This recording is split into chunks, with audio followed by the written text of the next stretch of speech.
නොනවතින සංසාර ගමනේ කෙලෙස් මන්දිර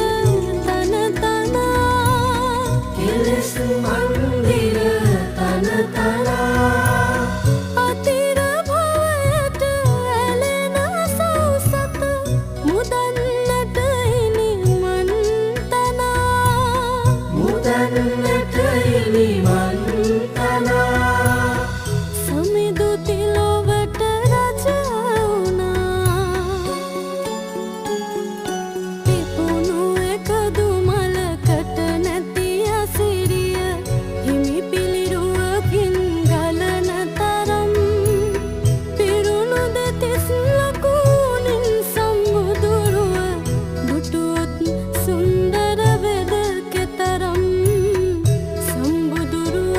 සොඳුරුද කෙතරම්